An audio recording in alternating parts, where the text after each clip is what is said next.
नाम गरेका पौराणिकले भगवान प्रति नमस्कार गर्दै ती 88,000 नामका ऋषिहरूलाई वर्णन गर्नुभएको थियो शुद्ध पौराणिकले। उहाँहरूले भन्नुभएको थियो कि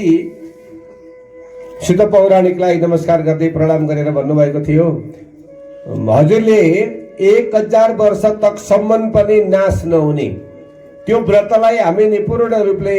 व्याख्यान गरेर हामीलाई वर्णन गरिदिनुहोस्, हाम्रो सुन्न चाहन्छु भन्नुभएको थियो। शुकदेव स्वामीले त्यो कथालाई सारा वर्णन गर्नुभयो। 1000 वर्ष तक सम्म पनि नाश नहुने त्यो व्रत प्रारम्भ गर्नुभएको थियो। आज त हामी 7 दिनका दिनमा प्रारम्भ गरेर 7 दिनका दिन सकेर हिँड्नेवाला पनि छौँ। कलिका मानिसहरू त हजार वर्ष तक सम्म पनि नसकिने कथा हो यो,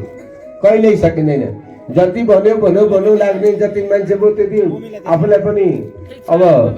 भन्न मन लागेर सुनिँदा पनि सुन्नु मन लाग्ने कथाहरू हो यो। कति गरे पनि सकिँदैन र भिन्न भिन्न प्रकारका रहस्यहरू, भिन्न भिन्न प्रकारका जुन कर्महरू अनि श्रीमद् भागवत कथा र हजुरबाट वर्णन गरेको समय शोधन गर्नुभएको थियो प्रथम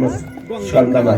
अब नारदजीको जन्म भइसकेपछि नारदजीले पूर्वजहरूको वृत्तान्त सारा वर्णन गर्नुभयो। मैले कथा भनिसकेको छु नारदजीको र सारा वर्णन गर्नुभयो। वेदव्यासजीले 4 वेदलाई वेदव्यासी कहाँबाट कसरी जन्मिनु भयो भन्ने कुराहरू द्वैपायनो विरहका तराजुहाव बाबु गर्भमै छँदा मरिसकेका थिए, 16 वर्षमा मरिसकेका थिए महाराज। र यसरी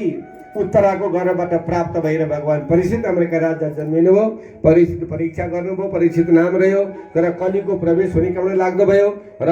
त्यो कलिसँग झगडा गर्नुभयो। भगवानले आफूलाई पनि श्राप पर्यो, ऋषिको आश्रममा जानुभयो, खान पाउनु भएन, श्राप पर्यो, मरेको माला लगेर गलामा लगाइदिनु भयो र श्राप पनि परेर आज अघिको अध्यायमा परीक्षित नामका राजा पनि सकिनुभयो र उहाँले चाहिँ मुक्ति हुनको निमित्त चाहिँ 1 गिलास दुध मात्र खाएर भगवानको व्रत गरिदिनु भयो भन्ने कथाहरू पहिलो प्रथम स्कन्धको 19 अध्यायबाट पूर्ण भयो। अब द्वितीय स्कन्ध लाग्यो। द्वितीय स्कन्धमा गएर द्वितीय स्कन्धमा के कथा थियो भने भगवान ब्रह्माजीले अब परीक्षित नामका राजाले मर्ने बखतमा के काम गर्नुपर्छ, कस्तो काम गर्दा मान्छे मर्दा मुक्ति हुन्छ त, के खानु हुन्छ के खानु हुँदैन, कस्तो भगवानको पूजन गर्नु, म त मर्ने भइहाल्ने, श्राप परिहाल्यो, मरेर नरक किन जानु, बरु स्वर्गमा जाउँ न,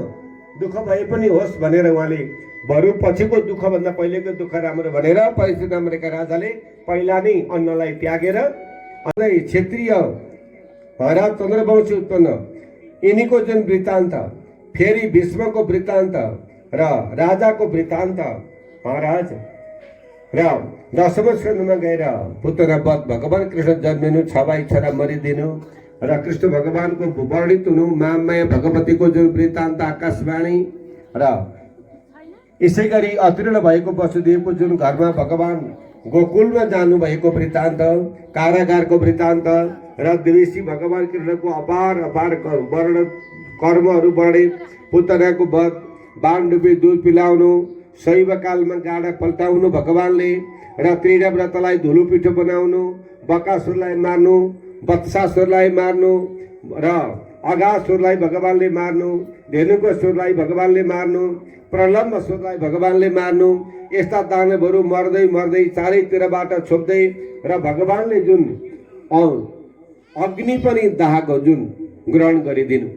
भगवानले महाराज, कलिनाको जुन कालियानाको दमन अनि नन्दलाई अजिङ्गरबाट मुखबाट भगवानले जोगाउनु, भगवानले राम्रो चरित्र जुन गर्नु, गोपस्त्रीहरूको कात्यायनी भगवतीको पूजन गर्नु र तिनको नियमहरू देख्नु, अचित प्रसन्न हुनु, भगवान कृष्ण प्रसन्न हुनु, यज्ञ पत्नीको भगवानको कृपा हुनु, यज्ञ पत्नीबाट स्वीकार पाउनु, ब्राह्मणको पश्चाताप हुनु, इन्द्र महाराजलाई शरण लिनु र गोवर्धनको उद्धार गरिदिनु, इन्द्र महाराज शरणमा पर्नु, काम धेनुकासुरलाई जुन भगवानले मारिदिनु, श्रीकृष्णको पूजन गर्नु, राजा कृष्ण अभिषेक लिनु, राजा बन्नु र तथा रात्रिमा गोपाङ्गिनीहरूको रासक्रीडा भगवानले गर्नु, फेरि दुर्बुद्धि भएको